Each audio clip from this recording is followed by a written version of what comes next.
Hello world. Live from Seattle, Washington, we are Endless Summer. Diving into the news, moves and stories shaping your Seattle sports scene. You've made it to the end of the internet, where the summer never ends. And now, your hosts. Evan James Audio. Alex to the Andrew. We are Endless Summer.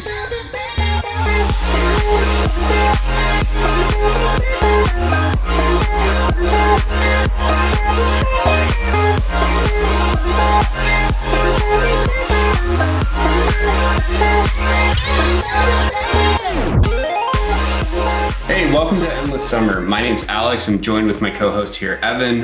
We're going to go ahead and kind of dish and deal on the Mariners, baseball, kind of take a stroll through memory lane, talk about the future, and just, shitpost about the Mariners for an hour, probably every 2 weeks. We're still working on that part, but I hope you enjoy this and enjoy what we're here to do. And so what we're going to do next is let's go ahead and Evan, why don't you go ahead and introduce yourself, and then we'll roll into the next part. My name is Evan James, and I am an audio engineer, producer, sound designer from Seattle. Still a student, but about to graduate later this year in digital media arts. So my Mariners history goes way back. My family's lived in Seattle since about the 1970s. I'm grandfathered into the fandom, as I think many people are. My first games were at the Kingdome way back. It feels very old school to say that at this point. It's been, more than 20 years since they knocked it down. But yeah, I go all the way back to the Kingdome, to Edgar Martinez and Randy Johnson those days. My favorite player probably right now on the Mariners is Kyle Lewis, although historically I'm very tied to Alex Rodriguez because I have lots of A-Rod rookie cards because I grew up basically in tandem with him rising in the Seattle Mariners. And so I have a lot of Alex Rodriguez, Joey Cora, Jay Buhner, Ken Griffey Jr. paraphernalia from that era. Most of which is not worth anything anymore. Thanks, guys. But yeah, so I came up kind of in that 95, 97, 98 wave and have just been on it ever since. And obviously there's been a lot of losing, but there's also some pretty storied, pretty specific history that Mariner fans have all to themselves, which I think is really cool. And my favorite Mariner memory, and I was looking it up before the podcast to see if I could actually place a date. I have a very clear memory of Jay Buhner hitting a grand slam off of Pedro Martinez in one of the early days at the Safeco Field and the Mariners losing. So for me, that's kind of the perfect Mariners memory of, something great happened and there was a really big achievement of us overcoming, this historically great pitcher, but we still lost. So, it feels appropriate in my Mariners fandom that's kind of the first thing I gravitate towards. But what about you, Alex? I'm actually a recent Mariners convert. My wife and I got married in 2013, and her family, huge Mariners fan. Her dad has been a Mariners fan since, he moved up here in, I think, 76 from California, and they formed in 77. So, he's been following them since, they formed. And so she grew up in the Mariners, and, through that, we started watching games together, and I got really into it because I like the stats side of it. And my favorite part of Mariners history, and specifically what I've gravitated to, is looking back on it, has got to be the double. I've probably watched it 300-400 times. It's just such just as a sports moment, it's fantastic. It's truly that kind of Lou Piniella put the ball in play situation where it was just you put your best hitter out there, and we got through. And for me, that's probably one of my favorite Mariners moments. Obviously there's Felix' perfect game, et cetera. And my favorite player actually is hilariously, and he doesn't play with the Mariners anymore, but it always will be Mike Zunino. And Dan Wilson's a quick second. I respect catchers a huge amount because I think that they're probably the most undervalued position in baseball. And when you look at it from an offensive perspective, I never understood the idea of getting your catcher to hit consistently, why people were so Mike Zunino needs to rake it in, because his ability behind the plate was so good, and he was just so dialed in back there that to me that was worth more than his weight in gold. Obviously his WAR and stats line says otherwise, but to me there was something just about how good he was behind the plate. Zunino came after a long line of catchers who were really had no business being back there too, the Rob Johnsons of the world. It was a breath of fresh air to see that, in my opinion. Which is just ironic that he gets traded to the Rays and then they start doing really well in their pitching. But hey, he wound up in the World Series and he wouldn't have been there if he would have stuck here. So good on Mike Zunino. Get that experience. Yeah. Get to the playoffs. Exactly. Awesome. Well, we come at this from very different places, which I like. You kind of being more recent to the Mariners fandom and me being kind of grandfathered in. Tell us about what kind of got you hooked on the Mariners in the first place, because this is recent history to some degree. Yeah, I think part of it is just I've been in Seattle pretty much all my life, and so there's a certain degree of, well, if I'm going to support any team in baseball, it's got to be Seattle related. But with that, I like the scrappy underdog story. I like the idea of a team who perennially underperformed going and doing it all. It's probably why I also have a soft spot for the Cleveland Browns. Like, they suck, and they this year did not suck. In my opinion, the Cleveland Browns and the Seattle Mariners are the two factory of sadnesses in sports. And so to me, that there's something knowable about their pursuit. I want to see these players succeed. And usually I think that there's this degree of, in my opinion, A-Rod excluded, no offense there. We usually have a very likable team, a team of players who are, not egocentric, not so concerned with themselves. I think you can include Felix in the exclusionary pile there too. But it's a team of players who truly understand what it means to play for Seattle and play in that kind of underdog story. I agree. I think that this team in particular, the Scott Service Mariners, the Jerry Dipoto Mariners, are wired differently between the ears, and that seems obvious just given coming from the Zarenzik era and just the different kinds of management we've had, that our new regime has a very specific, very player-focused, very mental skills-focused style, which is just 180 degrees from the grit-based Willie Bloomquist is everybody kind of Mariner style that we had seen before that. It's just really interesting to see them adopt. And frankly, you and I coming from Seattle, we get to see the other side of this with the Seahawks and Pete Carroll and how much they stress culture and how much they stress mental skills and preparation. Seeing the Mariners adopt that as a good thing for a healthy franchise to do has been really eye-opening because we didn't see it before. You know what I mean? It's one of those things where the contrast is really stark and we weren't always sure it was wrong before, but getting to see how much better this regime is and how much more their heads are on straight compared to just what we've had to deal with historically is really nice. And obviously, like you said, they're just great kids. We have a great team. There are just some really together dudes on this team, which is not a thing I've always would have said about the Mariners historically. Right. That's a big deal.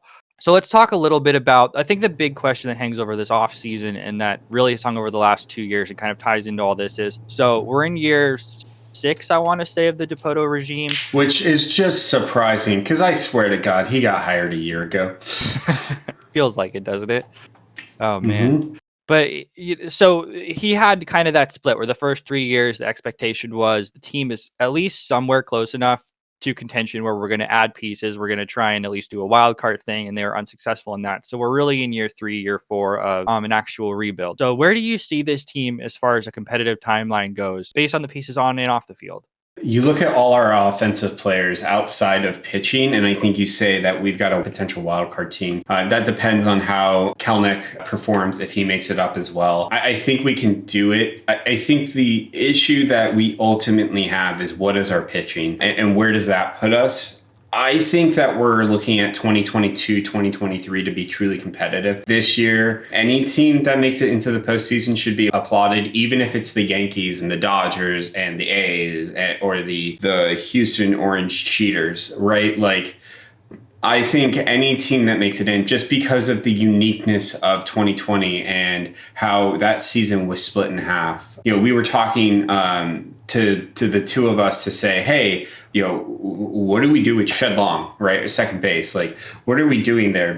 And I'm like, well, he's only had 60 games. He hasn't even had he's maybe had one full season, and that's been split between 2 seasons.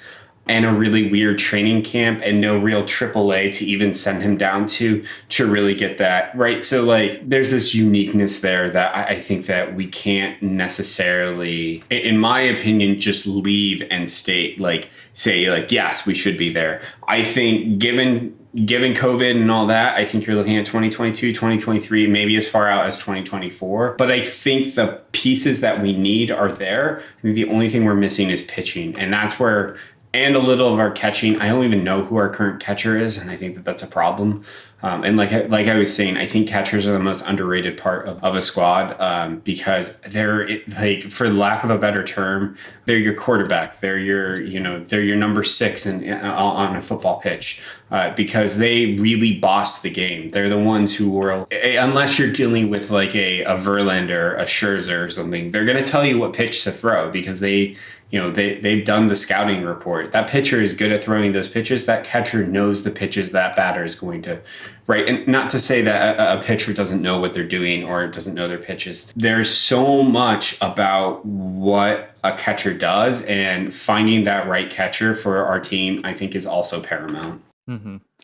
And we may have that catcher in the minors in Cal Raleigh, but obviously, like you said, there's a major leadership component to that, and bringing him up in his own time and making sure that he fits where he needs to on the team. There's also the reality that he's barely played in AA, and like many of our prospects, even if we like the talent, even if we like the projection in the future and the skill set, we're kind of at this weird point where we just have to shrug because nobody got to play last year, and that was so detrimental. And you're right on the money when you said, we're in a unique spot in that we do need to give another 300 at bats to, frankly, a bunch of players who might not be very good. And they might be good. They might be really good. They're like Shedlong legitimately might be a starting second baseman. We're not sure yet. But last year was really a sunk cost for the Mariners more than the average team. If you look at somebody like New York, where most of their talent as an organization is matriculated into the major league team, so it's all on the field. The Mariners are the opposite, whereas our major league team is kind of empty, and our minor leagues are where all the action is, and none of those kids got to play. So we're taking a giant mulligan on 2020 and really to some degree on 2021 as we catch up on all this. And I'm glad you said 2023 because I think that in the Mariner hemisphere and the blog sphere, people are afraid to say that as the date. But the truth of the matter is when you look at Julio, when you look at Kelenic, even if Julio came up this year, if he was up in September and Kelenic was up earlier than that, there's no expectation that these guys are going to be ready to win a World Series this year or next year. They need that 500 plate appearances under their belt. So we are looking 2 years out. And I think that that's hard. It's hard for fans to look at a team, especially and want to spend on them and say they're not going to be good definitively for 2 years. How do you feel about that? I don't think a good is the best barometer for like what they'll be. I think they'll be competitive. I think they'll be pleasing to the eye in that they'll be young, they'll make mistakes, but they'll be mistakes that you go, well, at least he dove, right? Like he went for the play. And I think that that's ultimately the thing. I also wonder if we won't reach the postseason until we move on from Scott Servais, because in my opinion, the postseason is all about bullpen management. And the one thing Scott Servais can never do is manage a bullpen, which is the most important part of baseball. And I understand that to an extent, there are limiting factors, especially with last year and with the bonkers stupid rules that have been enacted by regional coward Rob Manfred. I just don't see a point. I don't see how that helps the game. But with that, I still don't think Scott can manage a bullpen. And I think you've gotten enough evidence and data to suggest that he can't do it. I think that if anything, he's a tactics kind of guy. And I think you put him in the front office, you put him with player development, and you say, develop these players between the ears. And you also develop those players in terms of like a tactical sense. So knowing when to shift, doing the analytics on that. I think he does a great job with that. But I think ultimately what it comes down to is I don't think we'll get there so long as we have Scott Servais as the manager. I think he's holding us back. But I think a lot of people, and I could be wrong, because I think a lot of people were saying the same thing about Bob Melvin, and look where he's gotten the A's to thus far. So I think that's a pretty hot take. And I like it. I respect it. I do. I think that's a very hot take. I think that what's interesting about Scott Service is way back when he was getting hired the first time and they fired Lloyd. There was discussion that he wasn't going to be the manager, that he was going to be, I want to say, the assistant general manager. I'm wrong about that title. I think it was more like liaison to Jerry Dipoto, but his name was thrown out not as a manager because he didn't have that kind of experience, but as more of a personnel guy. And he wound up getting hired as a manager, and the guy that they had talked about as the managerial candidate wound up being his bench coach. I'm blanking on his name right now. Oh, yeah. He was with Texas before. They actually wound up firing him, I believe, after year 2. Yeah. But so, like you said, originally Jerry kind of envisioned Scott not as the manager, but as more of a personnel, as more of a front office guy. So I do think there is merit to that. Whether or not Scott is the right person, I think, is yet to be determined, just because so many of the pieces aren't there. And I agree with what you said about the bullpen. I think his bullpen management, if I had to put it a word for it, it's weird and it's inconsistent, and he just has some strange tendencies. He's also had, particularly last year, the worst bullpen I've ever seen in my whole life, Right. to work with. So that's clouding my judgment quite a bit. But it will be really interesting this year to see what he does if a couple of these guys pan out, because last year nobody could pitch ever. Basically, they were throwing Taylor Williams out there in the 9th inning when he had like a 5 ERA because he was our best guy. So if Montero and if Middleton, if some of these guys are healthy and look like they're actual major league pitchers, I'm interested to see how he actually does handle them, because we don't have a whole lot of, hey, what does it look like when Scott is organizing pieces that are actually healthy and functional? We kind of don't know. But I think that's a really bold take, that you think that Service is not the guy in that. Do you have anybody off the top of your head? I know that guessing at managers is pulling at straws, but is there anyone you look at and you think this guy's philosophy seems like it might fit the Mariners where they're trying to go? Honestly, I thought Joe Madden would have been that. I think that his managerial style is also very player-centric. You see what he did with the Cubs. I think he could have done that. They were a really young team when he took over, in terms of like they were at the end of their rebuild. They had all the pieces. They just needed to mature them. It is really hard to say who, because you get people like Alex Cora going to the Red Sox and doing fantastic, but obviously there are implications there. I agree. I think pulling managers, especially in baseball, is so hard. I don't know, but I think what it comes down to is, in my opinion, a manager's job is to manage the bullpen, and that's about it. And I also think, and this is just me, like, right, Lloyd was a terrible manager. There's no doubt about that. He couldn't manage a bullpen at all either. But what he could do was rally those players. When there was a bad call, Lloyd was out there. He was stealing bases. He was yelling at umps. And I know that seems like really childish, and to say, like, that's what I want to see. But it's more the fire and the passion. Scott Service legitimately feels like a wet blanket. And I don't know how you motivate players to put fire into what they're doing without someone getting out there and defending them. Like, I remember once Mike Z got ejected from the game for some bullshit call, and Lloyd was basically like, okay, if you're throwing my best catcher out, I'm going to. Like, and he came out and he literally just got his money's worth on every single ump. And it's just like, that's kind of and granted, I don't want a manager coming out every time there's something wrong, but it's more of that passion and that fire that I want to see. You know what I want to see? I want to see more African American. I want to see more Latino managers. I don't want to see some like average white guy managing a team. I want to see the representation that is on the field also managing those teams. Agreed.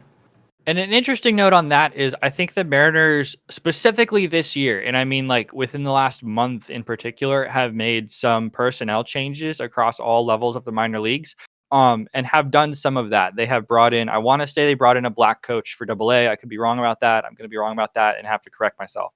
But I know that they brought in new coaches, and the Mariners in particular like hiring, instead of old baseball guys, like Darren Brown has been the manager of AAA forever. He's been manager of Tacoma for, I want to say, something like 20 years. They're bringing in players who are pretty green in terms of they just got off the field. They hired, oh man, I can't think of his name, but he played Mariners 2 years ago, is now coaching the AAA team. So they're picking guys who are more diverse and who have already kind of a pre-existing relationship with the team, with the front office, with some of the players who are actually playing, but who are, I think, in terms of generational gap, much more in alignment with the players that we have now than has been historically true. Darren Brown is a great manager. I don't think anyone would say otherwise, but he is, grandfathered in 50 years of the game. And he comes at it from a different perspective than the guy that they just pulled out of the outfield to coach AAA this year. So I think we're going to get a very new perspective on that. As far as the diversity goes, that's a tricky thing because they do have to do it on purpose. And I don't know how else to phrase that, but you have to do diversity on purpose. It's not a thing that's going to occur by accident just because you necessarily staff the right people. That has inherent biases to it. What would you like to see them do as far as improving that?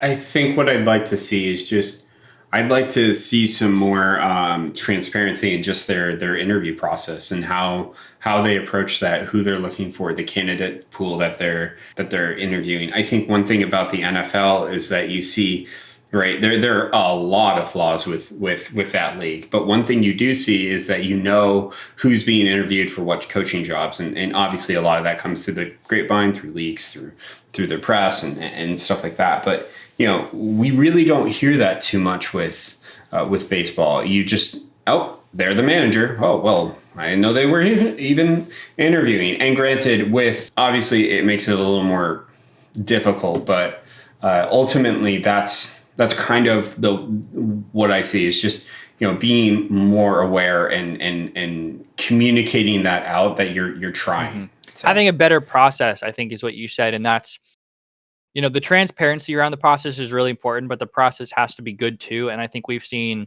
some transparent processes that haven't been very good and that have led to questionable hirings or have led to the same decisions, in putting a lot of same colored or same cultured people in the same positions. And I think that they are doing good things in terms of changing that. And I think that their objective evaluation would be that we want the best players and the best coaches and best people in these positions, regardless of, kind of where they come from. But we do want to see the other side of that and be like, okay, so how are you filling the gaps though?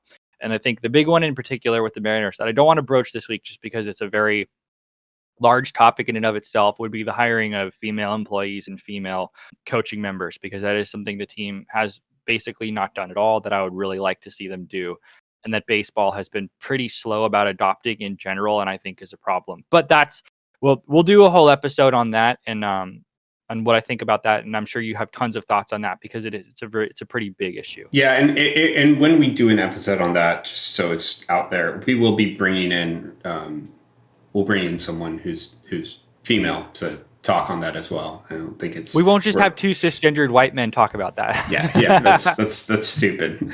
But yeah, and that's definitely something that I think I want to see. I just want to see more representation. Yeah, I think ultimately that's what it comes down to. Looking at 2021 and just, I mean, we're about to open spring training. I'm not really sure how that's going to look this year.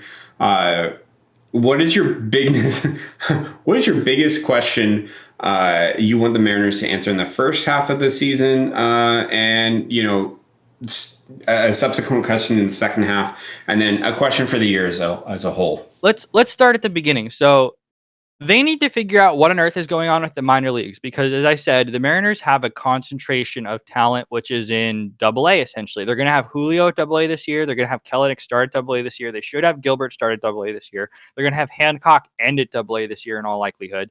They're going to have Brandon Williamson at AA. Isaiah Campbell is probably going to be at AA. They need to. I think Kirby will get to AA. Kirby will get to AA, exactly. All those guys are looking right now at not playing. And that's a huge issue because they didn't play basically all of last year. Jerry's been pretty open about the fact that the alternate training site was the best of a bad situation, and that guys got at bats in particular, like Kelenic probably got to take 6 at bats a day, which is better than nothing off of Logan Gilbert. But in particular for the pitchers, he said the most number of innings any individual pitcher threw at a time was 3. So as far as having guys stretched out, as far as having guys ready to just get in and play this season, they're not ready. They're not in the shape they need to be. They're not They just haven't done it yet. So we're a whole year, if not 2 years behind. And I have my own thoughts about what they're going to do about the minor league. But question one for the Mariners is, where is everybody going? Because if they get to Peoria and they break from camp and it's like, okay, so we're going to have the major leagues because we're just going to ram it through and we're going to do it no matter how unsafe it is. But the minor leagues are not going to operate. What do they do with those players? Where does Logan Gilbert go? And I think that there are some guys, Logan Gilbert and Kelenic in particular, who in that situation would break camp with the team. I think it's pretty clear. But the rest of them, they're not going to have Kirby be on this team. They're not going to have Hancock be on this team. What are these guys doing? Where are they getting their reps from? And if they're not getting reps, how detrimental is that to the plan going forward? Because we're already here, 2021, where they said they were going to compete, and they're a year behind because of the pandemic. Question is, are we going to fall 2 years behind? Are we going to fall 3 years behind? I hate being that negative, but that's really where I'm at as far as this season.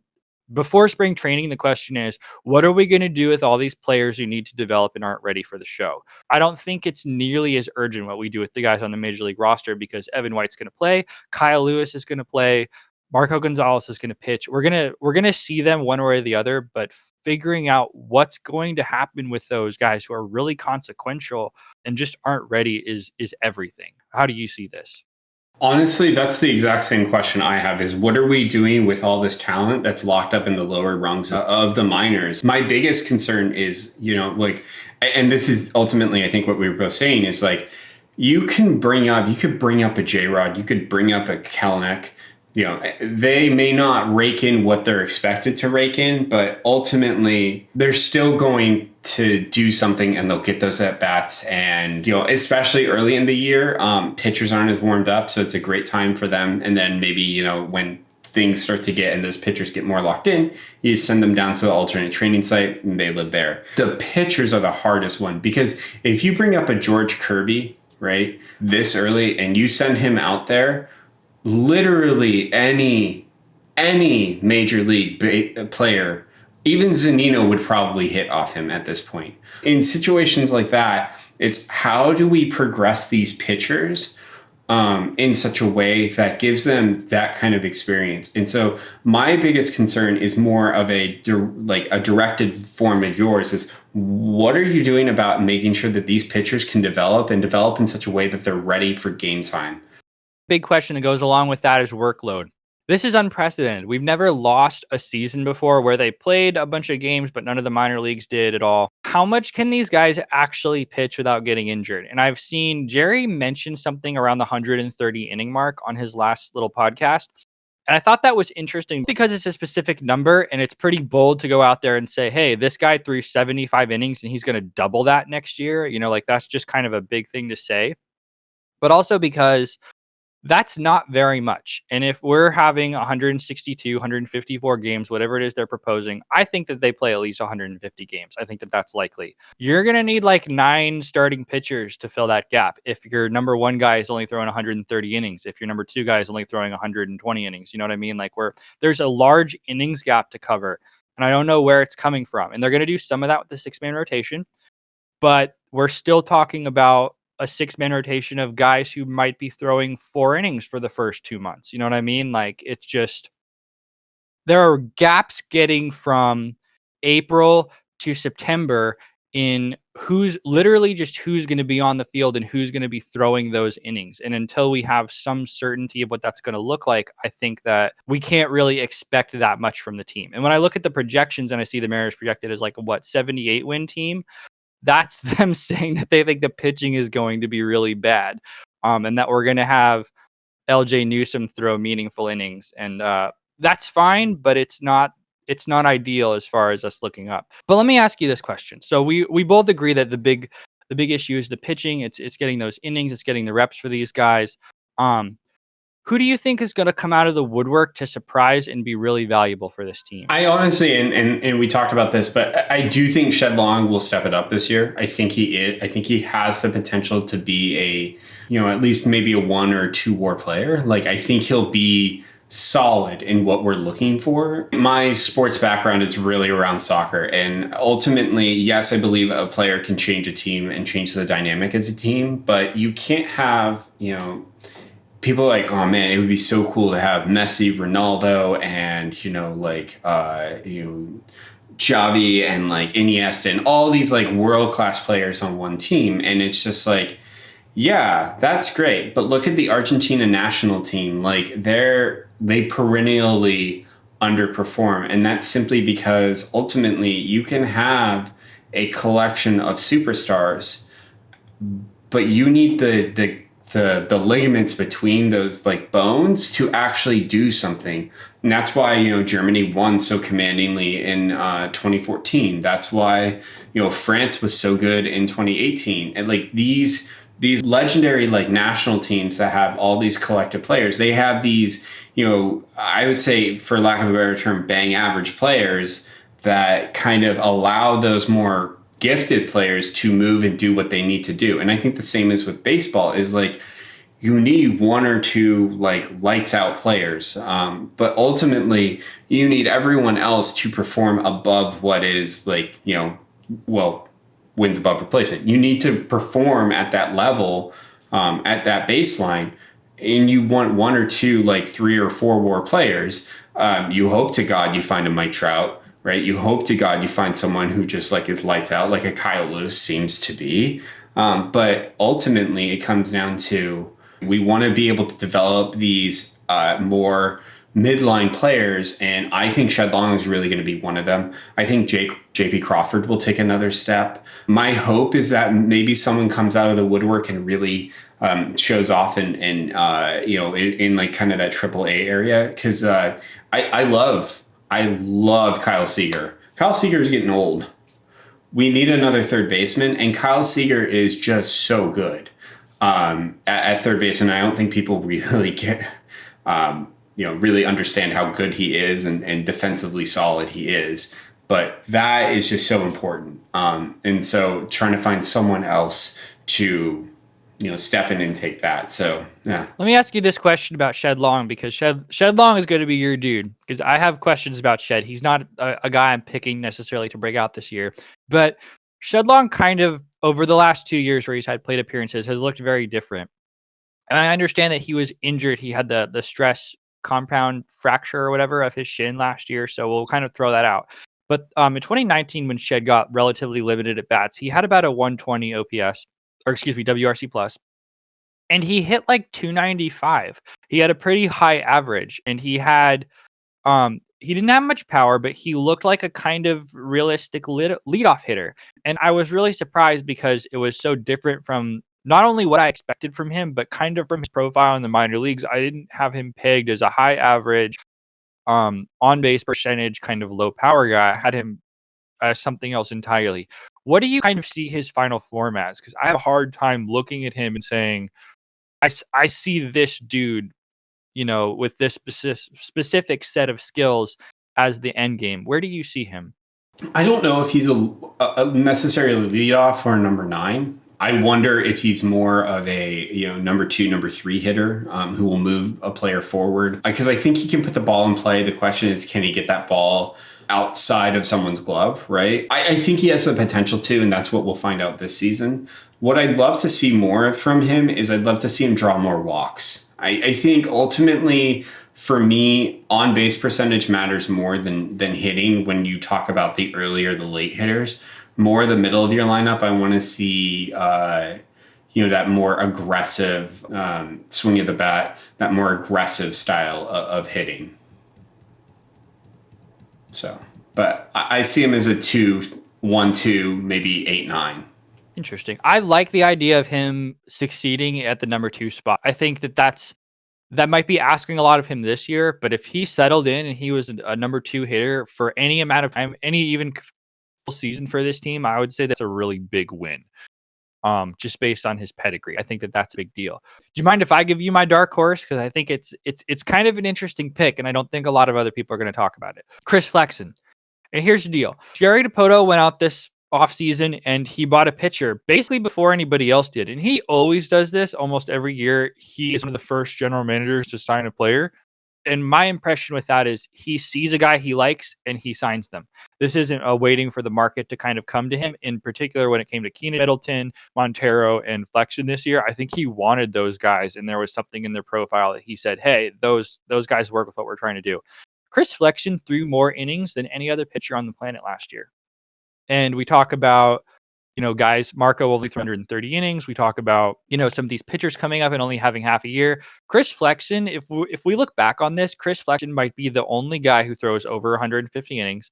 And I think if he throws 150 innings and he has a sub ERA, he is unequivocally not just worth the money, but one of the biggest successes of the year, of the entire offseason, because he's coming out of nowhere. He put up pretty decent numbers in the, I believe it was a KBO last year, but he was bad for the Mets before that. He had an ERA that started with an 8 in 2018. I really think that Chris Flexen has an interesting combination of stuff. He's thrown pretty hard. He threw innings last year. I suspect that we might look back on this and Marco might be our one pitcher in terms of WAR just because he's so good.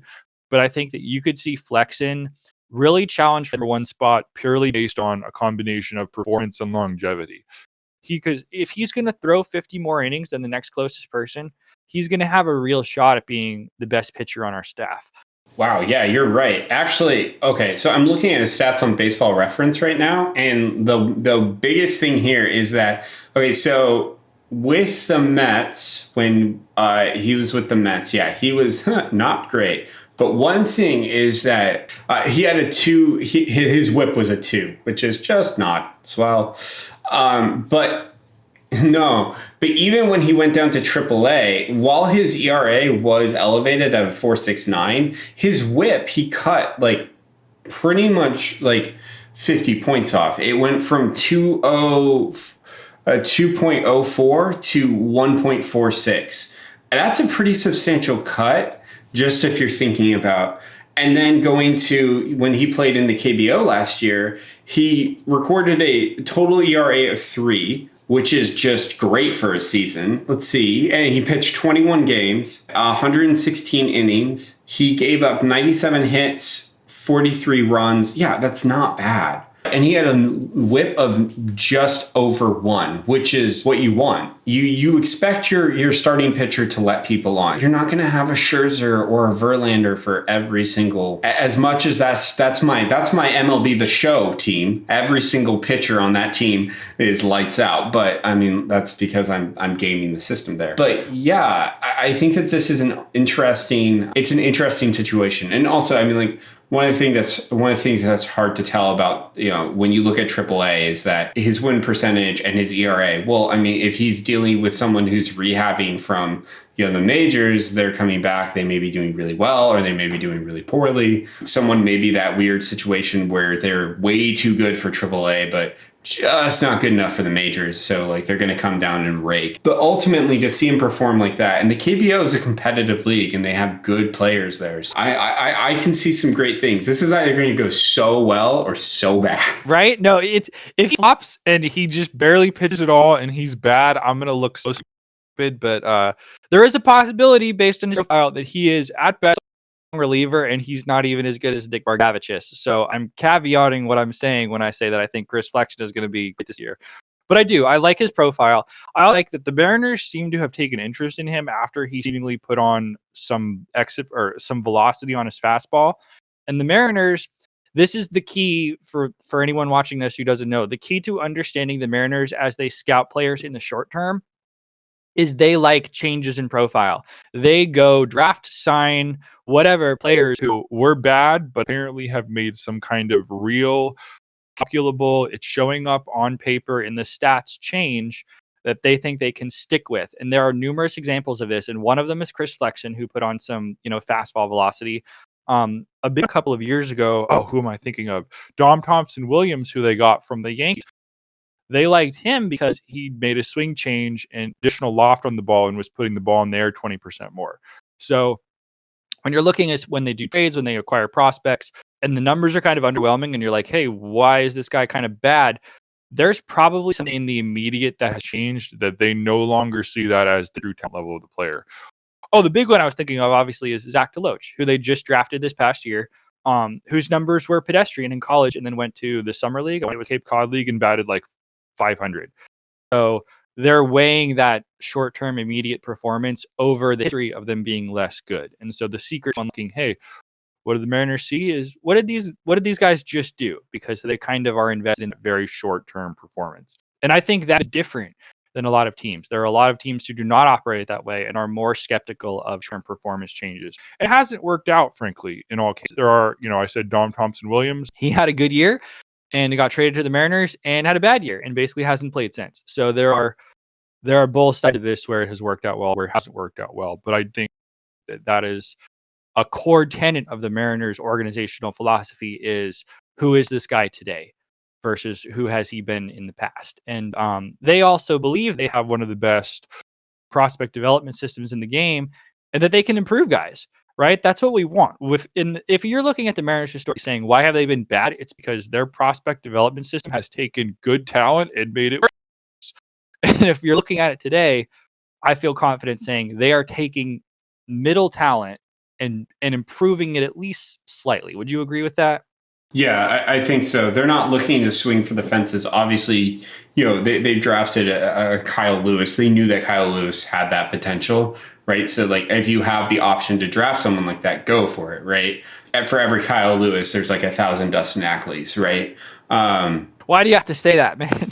That hurts. Because that's my frame of reference, right? But ultimately, so like to get back to what I'm saying though is like we're gonna go for that, but realistically, we're going for consistency over like that swing for the fences, right? It's not every hit needs to be a home run, but hopefully every piece of contact is a hit.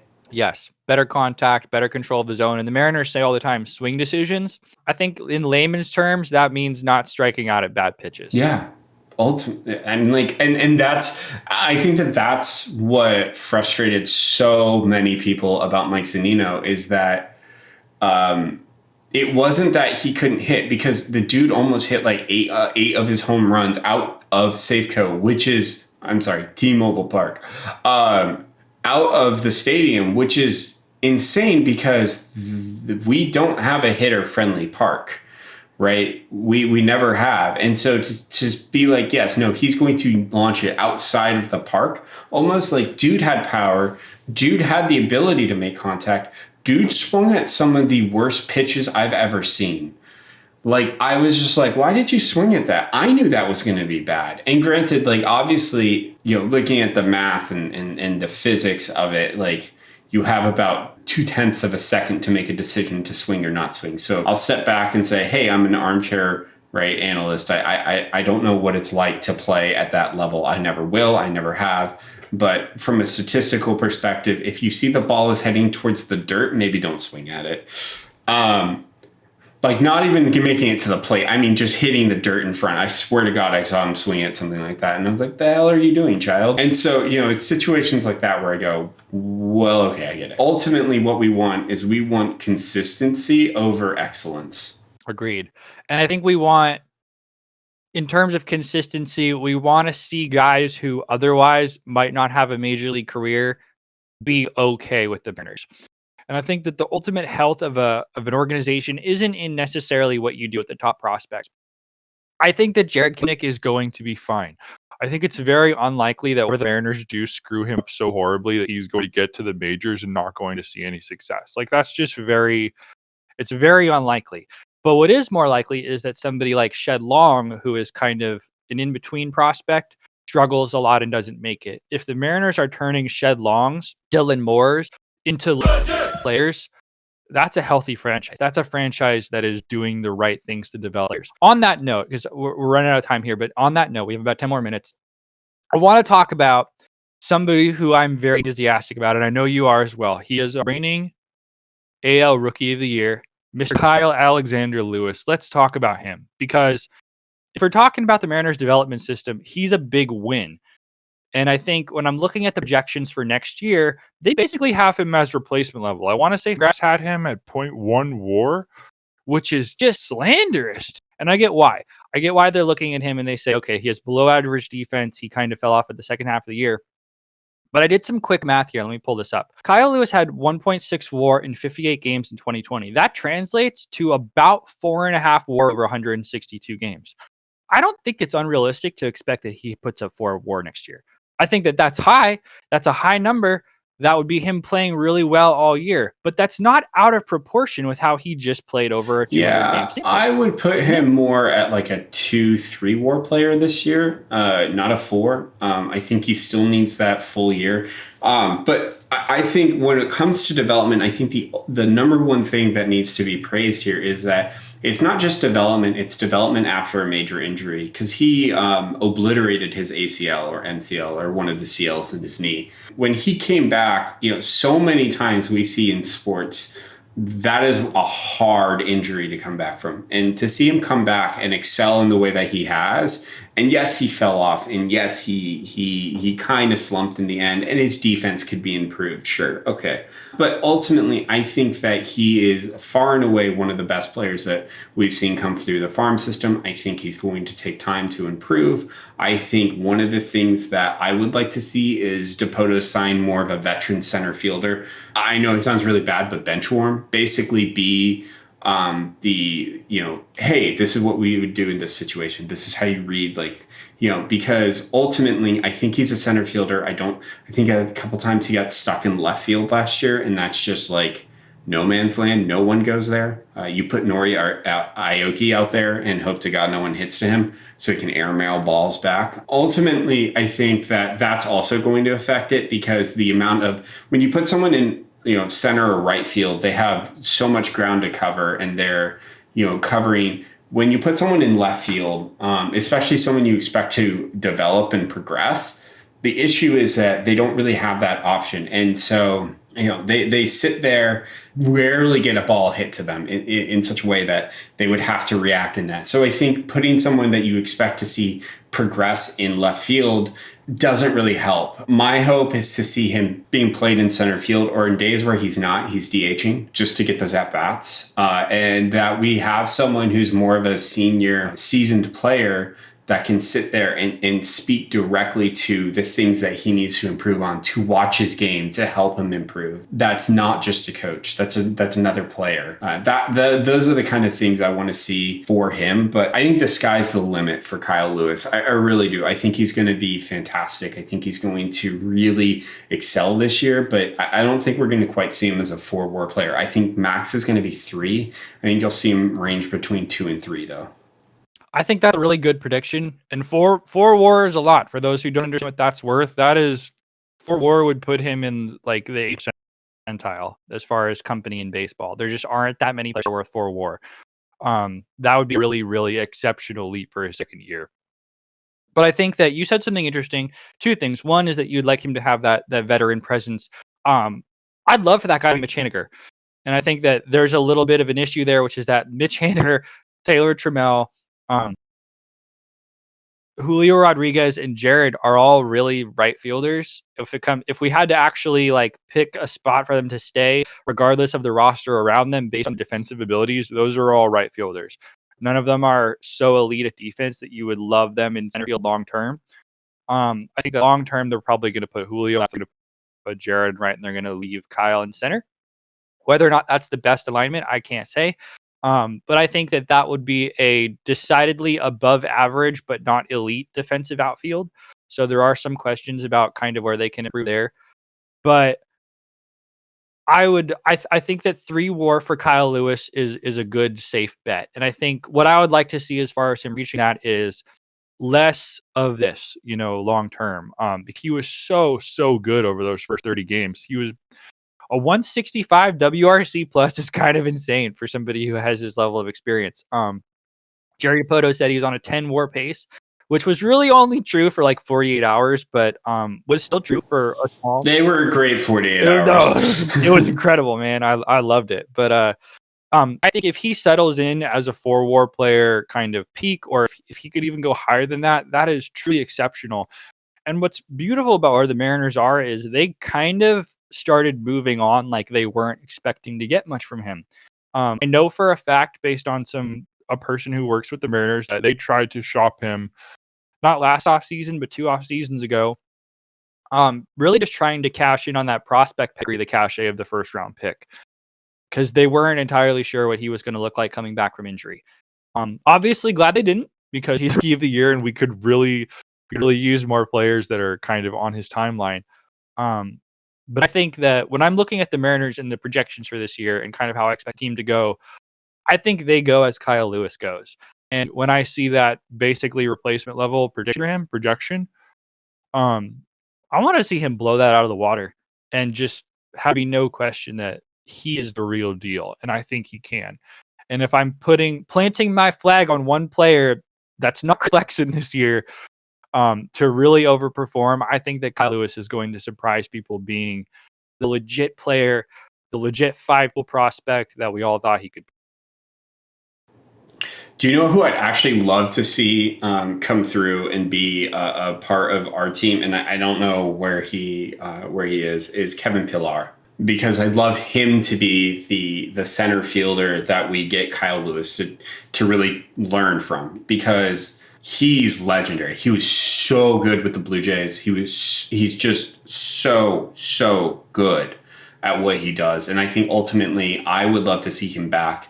I would love to see him as a part of that outfield. I think he would be and from what I can tell, he played with Boston and Colorado last year, but I don't know where he is this year. So that's a question to be had. He's going to be 32, so he's coming later part of his career, but I just think that kind of, I don't think he's an everyday type of player at this point. Maybe, I don't know, but I think really he comes through as someone who could really teach Kyle to master that center field, and really, evolve it. I don't think Mitch Haniger is the guy to necessarily do that, because he doesn't have a lot of experience. He's not fast. Like, I love Mitch. Dude's not fast. He has the arm strength. He definitely has the arm strength, but I think he's a better person to pair with Kelenic than with Lewis. I would agree with that. I like your idea too of having a legit defensive guru kind of mature with this outfield.